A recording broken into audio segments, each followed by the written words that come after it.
Parating ganito yung water namin. Kasi naka-deep well. Yan, madilaw.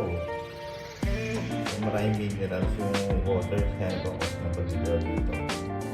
So, may ginawa kami solution dito. Na makakatulong para na-lessen yung pag-dilaw, parang kalawang dun sa basin, sa toilet. Sa lahat ng dinadaluyan yung mga tubig namin from faucet. So, nalinilaw siya. So, may ginawa ko dito. Ito yung nilagay kong filter. Deep well kasi kami. So, tingnan natin yung yung pagkakalagay ko. Check natin. Ito. Nilagyan ko siya ng cover for protection para hindi agad masira yung mga container or yung cartridge. Ayan. Meron pang So yan, apat yan na filter. The first stage, meron akong yung strainer metal. So naro-rotate yan, mamaya linisin natin. And then the first stage, ito yung perforated 5 micron filter. The third, carbon. And the last one, sa outlet, ayan yung 1 micron. Subukan natin i-rotate kung malilinis yung mga kalawang.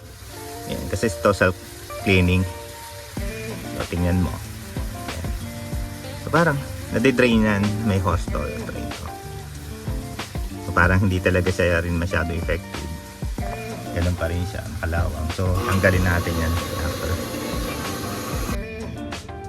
Tanggalin natin tong first stage ko na filter, yung metal. No, ito yung nag-self-cleaning kung i-rotate ko syempre. Para malinis natin yung filter sa loob. Okay. So ito yan. Cleaning din natin ito. Clean natin. Ito yung nagro-rotate. Ito yung naka-steady na filter. So check natin. Cleaning tayo. Nagpa-fit nga din pala ako ng drain. Para ma-drain ko yung mga once in a while yung sediment sa ilalim ng sa bottom nitong water tank. Ito. Cleaning natin yung filter. Gamit lang tayo ng lumang toothbrush. May pa, dumi. So tanggalin natin. Okay. Yan.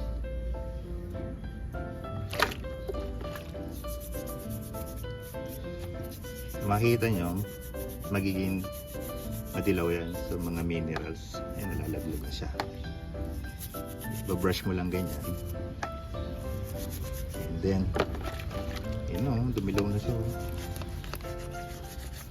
Imagine kung papasok to sa system ng bahay mo, sa water system. Everyday magko-collect talaga siya ng dumi. Siguro kahit yung from water district, yung supply ng mga water supplier or water district sa lugar, minsan madumi rin. So you need to put a filtration system bago pumasok sa bahay nyo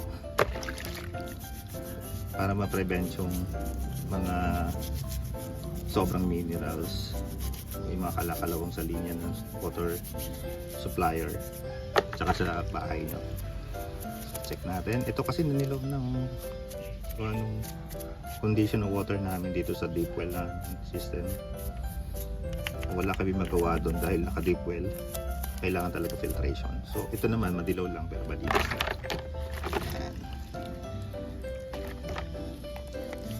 Siguro maganda pumili kayo para ng replacement ito, pamalit, cleaning, babad nyo muna. Ako kasi wala akong spare parts o spare filter. Ang meron ko lang yung sa malalaking cartridge. Malinisan lang natin to. I think ready na to ibalik. Yan. Balik natin. Ito na ibalik na natin yung strainer, yung metal strainer, yung nagro-rotate. Although madilaw pa rin yung plastic sa loob. Ito yung nag-scrape dun sa dumi ng filter kasi nag-rotate yan. Yan.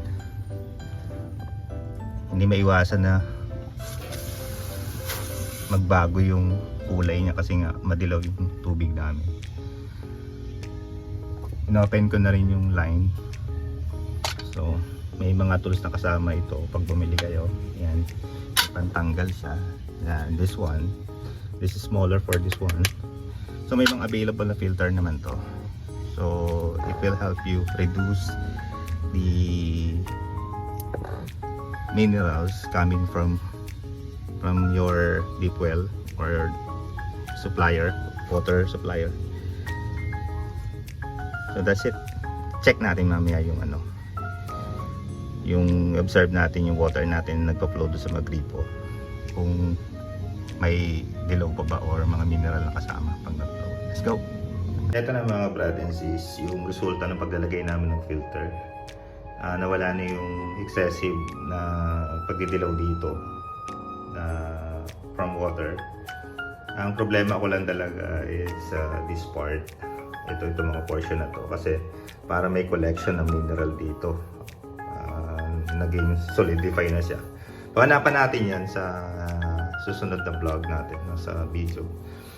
Hanapan natin ang solution to. Okay, here's the result nung paglalagay namin ng filter, line filter with 4 stages.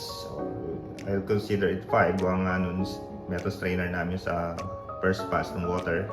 So 3 days, 5 days, hindi ko na nakitaan ng pangingilaw nung pagdidilaw nung pinapatakan ng water ng faucet.